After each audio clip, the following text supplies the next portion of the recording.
أعوذ بالله من الشيطان الرجيم. بسم الله الرحمن الرحيم. Toutes les louanges sont à Allah, Seigneur des mondes. Ô Allah, envoie tes salutations sur le prophète et sur sa sainte famille. إذا داراني ببي سكينة السلام عليكم ورحمة الله وبركاته. Dans ce troisième épisode, nous allons parler des femmes qui ne faisaient pas partie de la famille de l'imam, mais qui ont tout de même apporté leur contribution extraordinaire à l'imam de leur temps. La veille d'Ashura, de la même façon que les compagnons préparaient leurs épées et leurs boucliers pour défendre et protéger l'imam et sa famille, les mères préparaient leurs enfants à se sacrifier pour l'imam Hussein alayhi salam. Elles motivaient et encourageaient leurs enfants à défendre les Bani Hashim. Ceci nous montre leur courage, leur connaissance profonde et leur amour pour l'imam de leur temps. Parlons d'abord de la mère de Wahab al-Qalbi. Wahab, aussi connue sous le nom de Qamar. Elle était chrétienne et son fils Wahab et sa belle-fille Haniya venaient de se marier quelques jours auparavant. Lors du voyage vers Kerbela, l'imam Hussein alayhi salam passa par un endroit nommé Thelebiya. Il rencontra Qamar, la mère de Wahab. Il lui demanda qui elle était et si elle avait besoin de quelque chose. Qamar se présenta, puis elle lui expliqua qu'ils habitaient dans cet endroit désertique et qu'ils rencontraient des problèmes d'approvisionnement d'eau. L'imam, par miracle, fit jaillir une source d'eau et Qamar, surprise par ce qui venait de se passer, lui demanda qui il était. L'imam lui dit qu'il était Hussein ibn Ali, le petit-fils du saint prophète et le fils de Fatima, la fille du saint prophète. Et il lui expliqua la raison de son voyage. Qamar était âgé et avait entendu parler de l'imam par l'intermédiaire de l'événement de Mubahila. Elle était étonnée et lui demanda confirmation si c'était bel et bien le même Hussein que celui présent à Mubahila avec le saint prophète. L'imam confirma son identité. À ce moment-là, Qamar décida de se joindre à lui, accompagné de son fils et de sa belle-fille, et tous trois se convertirent. Le jour d'Ashura, elle encouragea son fils à se sacrifier pour l'imam et Wahab combattit vaillamment jusqu'à tomber en martyr. Son épouse, Haniya, se rendit sur son corps et fut également tuée par les soldats de Yazid. Nous pouvons donc tirer une grande leçon de Dame Qamar. Bien qu'il se soit converti récemment, elle a guidé et encouragé son fils, nouveau marié, à se sacrifier pour l'imam alayhi salam. Parlons maintenant de Bahriya bint Mas'oud. Bahriya bint Mas'oud était l'épouse de Junada ibn Ka'ab al-Ansari.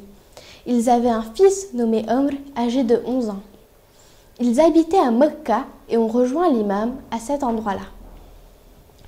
Le jour d'Ashura, lorsque Junada est tombé en martyr, Bahriya prépara son fils Amr pour aller défendre l'imam alayhi salam.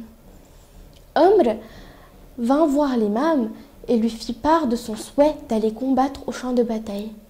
L'imam refusa et lui dit qu'il serait préférable qu'il reste aux côtés de sa mère qui venait juste d'être veuve. Amr expliqua à l'imam que c'était justement sa mère qui l'avait préparé et qui l'avait envoyé pour qu'il aille se battre pour le défendre.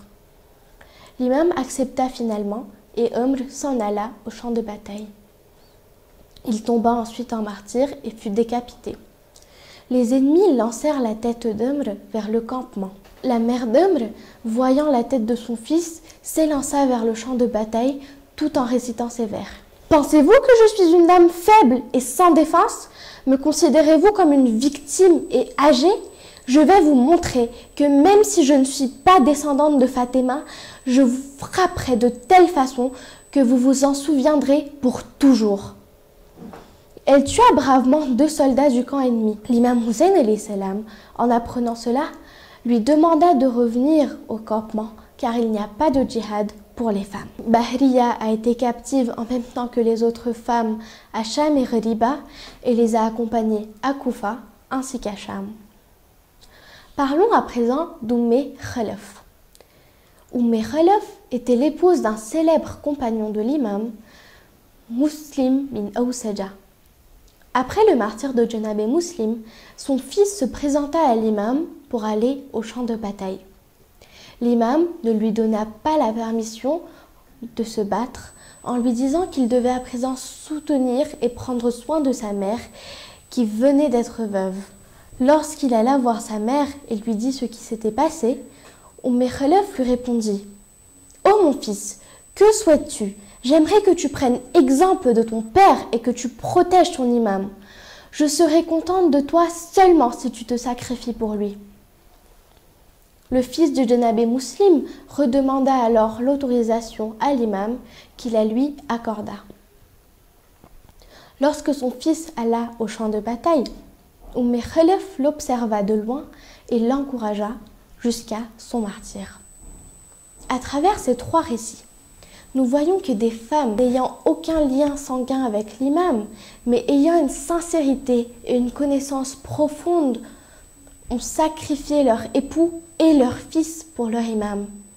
Elles n'ont pas été égoïstes et ont donné tout ce qu'elles pouvaient pour aider l'imam Hussein alayhi salam. En prenant exemple sur ces nobles dames, nous devons nous préparer dans la même voie et être prêts à tout sacrifier pour l'imam de notre temps. Dans le prochain épisode, nous parlerons de Bibi Maimouna, qui a été la fidèle servante des Ahl Qissa. La question du jour est donc, quelle était la particularité principale de Bibi Maimouna? Vous avez jusqu'à demain soir, 18 h de Madagascar, pour écrire votre réponse en commentaire sous cette vidéo sur la page Instagram de Baboul Hidayet. Je vous dis à demain, Inch'Allah. Wassalamun alaikum wa rahmatullahi wa barakatuh. Look at the strength of the ladies of Karbala.